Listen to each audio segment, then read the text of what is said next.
ကိုရာအသက်အရွယ်တစ်ခုရောက်လာပြီဆိုရင်ကို့မှာညီညီမတွေတူလီတူမတွေရှိနိုင်တယ်နောက်မှာကိုယ့်ရဲ့သားသမီးတွေရှိနိုင်တယ်ကို့မှာတပည့်တွေရှိနိုင်တယ်အဲ့တော့ရှိလာတဲ့အခါကျတော့သူတို့တွေအလုပ်တွေလုပ်တယ်ကိုကတော့ဒီအတိုင်းအတာတစ်ခုဒီဖြတ်သန်းပြီးသားဖြစ်တော့ကျွမ်းကျင်တဲ့အရာတွေရှိတယ်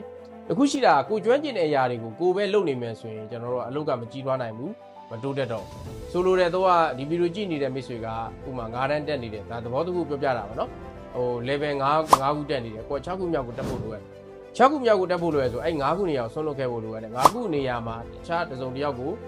လှုပ်စေဖို့လိုရတယ်အဲ့တော့တယောက်လှုပ်တဲ့ခါမှာကြားဘူးတဲ့စကားတွေရှိနေအဲ့ဒီကြားဘူးတဲ့စကားထဲမှာတခုကတော့ပါလဲဆိုတော့ဒါကြီးကခက်လိုက်တာဘယ်လိုလုပ်ရမှန်းမသိဘူးအာသားစာတော့ကြိုးစားနေတယ်စာတွေကလည်းခက်လိုက်တာဒီစကားတွေပြောလိုက်တာအာဆရာကျွန်တော်ဒါကိုလှုပ်တယ်ဆရာရဲ့ခက်လိုက်တာဒါမျိုးတွေကြားလိုက်မယ် तू မလုံနိုင်ပါဘူး तू မလုံနိုင်တော့ဘူး तू လောက်ရတာခက်ခဲတာဆိုပြောလိုက်မယ်အဲ့တော့ကျွန်တော်ဒါကိုမလုံနိုင်ပါဘူးခက်ခဲတယ်လို့ကိုယ်လာပြောရင်ကိုပြောရမှာတခုမင်းခက်ခဲတယ်ဆိုတာကမင်းကြိုးစားနေလို့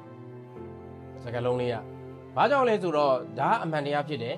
မကြိုးစားသူတယောက်တော့အခက်ခဲဆိုတာမရှိနိုင်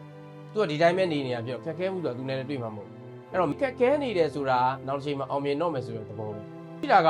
တစ်ဖက်ကအဲ့ဒီစကားတန်ကိုကြားတဲ့အခါမှာအေးဟုတ်တာပဲနော်ဆိုတဲ့အတွေးလေးဝင်သွားတဲ့အချိန်မှာသူလှုပ်ရှားရှိတဲ့အလုပ်ကိုပုံမှန်လေးလှုပ်ဆောင်နိုင်လာမယ်အဲ့တော့လီဒါတယောက်အနေနဲ့ခေါင်းဆောင်တယောက်အနေနဲ့ဦးစီးတဲ့သူတယောက်အနေနဲ့မိခင်ဖခင်တယောက်အနေနဲ့ဒီစကားလေးကအမြဲတမ်းရည်ကြီးပါတယ်လိုက်ပြီးတော့လှုပ်စီကြပါမယ်အားလုံးကျေးဇူး